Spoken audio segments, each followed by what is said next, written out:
Pernahkah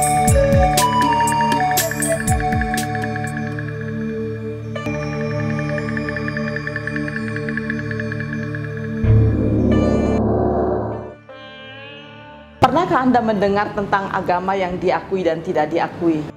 Rasanya sangat lucu, tetapi ini adalah fakta. Di Indonesia ini, dalam banyak kebijakan berbangsa dan bernegara, kita menjumpai ada agama-agama yang diakui, tapi ada juga agama-agama yang tidak diakui. Sementara kalau kita merujuk kepada Pancasila dan kepada konstitusi, itu jelas dikatakan bahwa negara menjamin kemerdekaan setiap warga negara untuk memilih, memeluk, dan melaksanakan ajaran agama sesuai dengan agama dan keyakinan masing-masing. Tetapi munculnya aturan pemerintah ini bermula dari adanya TAP MPR tahun 1978 yang kemudian diikuti dengan surat edaran Menteri Dalam Negeri tahun 1978 yang di dalamnya itu mengatakan bahwa agama yang diakui di Indonesia itu hanya ada 5, yaitu adalah agama Islam, Katolik, Protestan, Hindu, dan Buddha. Dan kemudian tahun 2006 muncul satu lagi surat edaran Presiden yang mengakui Konghucu sebagai salah satu agama yang diakui di Indonesia.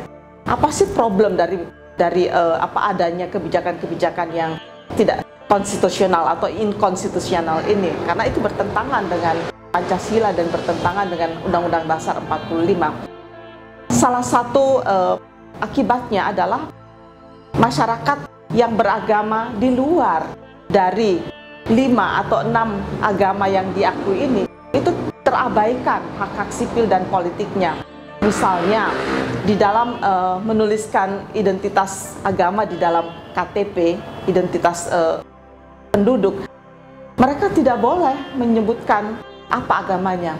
Sebagai orang yang menganut agama Islam, saya boleh menuliskan agama saya secara resmi, secara terbuka di dalam kolom agama di KTP saya. Tetapi bagi penganut agama yang lain, seperti penganut agama Bahai, agama Sikh, agama Yahudi, atau agama-agama lain yang tumbuh di Indonesia, mereka tidak boleh menyebut menyebut agama mereka di kolom agama. Lalu apa yang mereka lakukan? Mereka diarahkan ketika mereka datang ke kantor kelurahan, mereka diarahkan untuk memilih agama Islam di dalam KTP mereka. Bahkan saya menemukan sejumlah komunitas Yahudi di Surabaya maupun di Manado dan juga ada di Jakarta, itu di dalam KTP mereka tertulis beragama Islam. Jadi menarik untuk diketahui bahwa hanya di Indonesia orang-orang Yahudi itu mengaku beragama Islam di dalam KTP mereka.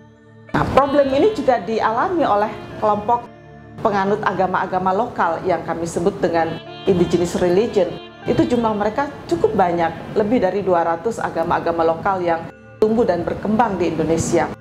Mereka tidak boleh mencantumkan agama-agama lokal mereka seperti Sunda Wiwitan, agama Parmalin dan sebagainya di dalam KTP mereka. Problem kedua bukan hanya menyangkut identitas diri dalam KTP, juga membawa kepada ketidakbolehan mereka mencantumkan agama mereka di dalam akta lahir, akta nikah, maupun di dalam dokumen-dokumen penting di dalam kehidupan mereka sebagai warga negara. Dan ini juga membawa imbas kepada kehidupan sosial mereka dalam kehidupan yang lebih luas. Karena itu persoalannya adalah bagaimana negara ini bisa sadar bahwa sebetulnya mereka telah melakukan pengabaian, bahkan telah menginjak-injak hak-hak asasi mereka berkaitan dengan hak-hak sipil dan politik mereka yang seharusnya dijamin oleh negara.